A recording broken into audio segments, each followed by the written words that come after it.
L'emploi j'y crois, aux éditions Michelon, c'est le titre du premier livre de cette conseillère au Pôle emploi qui, après un parcours atypique et semé d'embûches, a intégré cette grande administration. Le chômage n'est pas une fatalité et dans son livre, elle nous donne quelques clés pour une recherche d'emploi active. Pouvez-vous nous expliquer pourquoi un tel livre ? Eh bien, en fait, j'ai été licenciée économique en fin 2012 et puis j'ai connu une période de chômage et au bout de quelques mois, le doute s'est installé et puis j'avais vraiment un besoin d'écrire et d'expliquer comment je concevais mon métier. En fait, j'ai écrit pour moi, personnellement, pour expliquer ma façon que j'avais d'accompagner les gens, les personnes que je recevais, une façon plutôt humaniste et avec un souci toujours de valorisation de la personne et de redynamisation. Et donc c'est vraiment un écrit que j'ai fait au départ pour moi. Et puis ensuite, quand j'ai eu fini le livre, je me suis dit finalement ce livre, il pourrait pas servir pour les professionnels de l'emploi, pour des collègues, pour des personnes qui sont dans la recherche d'emploi. Je me suis dit oui, finalement, je vais essayer de trouver un éditeur. Et c'est comme ça que j'ai commencé l'aventure. C'est une sorte en fait de journal intime, parce que je crois que vous avez été à un moment donné d'abord demandeur d'emploi, mais ensuite vous aviez trouvé un emploi dans une association qui aidait justement les demandeurs d'emploi. C'était pas une association, c'était un prestataire de Pôle emploi. Donc j'étais conseillère en insertion professionnelle pour un prestataire de Pôle emploi pendant 6 ans. Alors cette expérience justement est à la base aussi de ce livre, je pense. Vous avez pu approcher de près des gens en situation de demandeurs d'emploi et en situation précaire. Oui, bien sûr, puisque en plus, donc je m'occupais d'une prestation à la fin de cet emploi, mobilisation vers l'emploi, donc qui s'adresse aux personnes qui sont vraiment en difficulté et surtout qui ont d'autres problèmes que la recherche d'emploi, qui ont aussi parfois des problèmes de logement, des problèmes sociaux à résoudre. Donc j'ai vraiment été au plus proche des gens et j'aidais les gens dans toute leur démarche. Alors ça demande une certaine forme d'humanisme, parce que quand on est face à des gens comme ça, alors on a tous eu une malheureuse expérience avec maintenant ce qu'on appelle le Pôle emploi, et avant c'était la NPE. Comment on vit quand effectivement on a eu toutes ces expériences malheureuses, qu'on se retrouve devenir prestataire du Pôle emploi et qu'on accueille effectivement toutes ces personnes en difficulté? Est-ce que votre regard a changé au fur et à mesure des choses en vous disant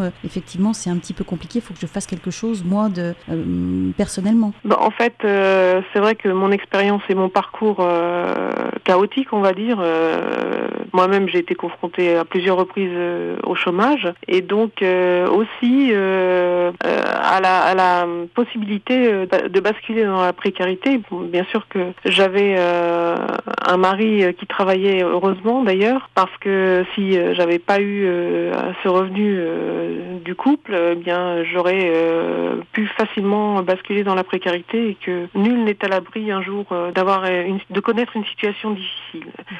Donc cette proximité avec les gens,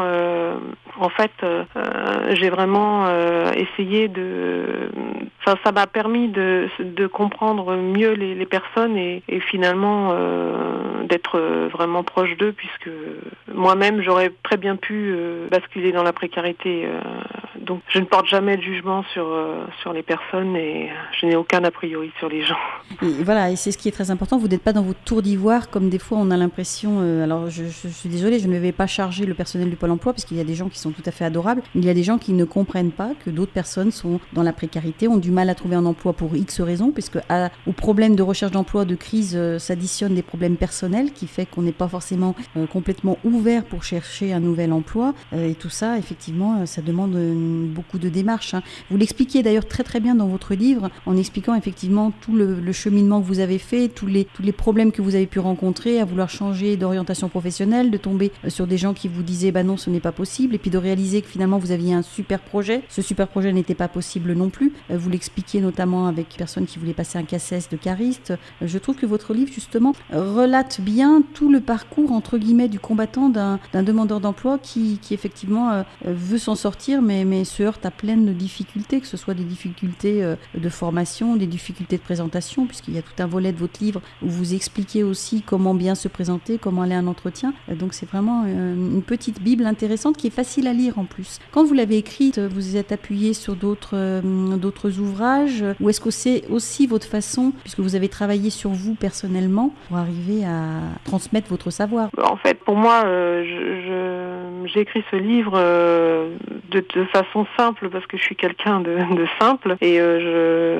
j'avais envie je voulais que ce livre parle à tout le monde et que soit facilement compréhensible et surtout, moi, je suis vraiment quelqu'un qui est sur le terrain, quelqu'un qui a le sens, du concret, enfin quelqu'un qui est vraiment au plus proche des gens. Donc j'avais vraiment envie que ce livre reflète ma façon de penser. Et puis effectivement, oui, j'ai connu justement tout ce cheminement pour arriver à concrétiser un projet et parfois il faut renoncer pour mieux avancer. C'est aussi ça, c'est pas toujours très simple d'avoir un projet de formation ou un projet professionnel ou s'orienter vers un nouveau métier. C'est pas aussi simple que ça. C'est pas parfois le conseiller vous met en garde et parce que lui il a une connaissance du marché du travail qui fait que il sait si votre projet est réaliste et réalisable. Donc il faut pas non plus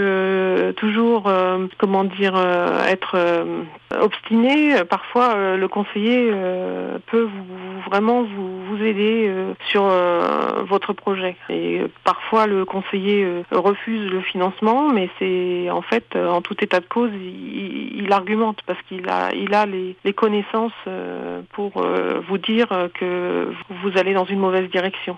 C'est pas le conseiller n'est pas là pour vous démotiver ou quoi que ce soit, mais il est là pour vous conseiller et pour mieux vous guider vers des bonnes formations et des formations surtout sur des métiers porteurs. C'était Laurence Boulieu, conseillère au Pôle emploi, qui a écrit un livre, L'emploi, j'y crois, aux éditions Michalon. Retrouvez l'intégralité de cet entretien dans notre magazine Quartier Libre la semaine prochaine. Sandrine Moiroux pour la suite et fin.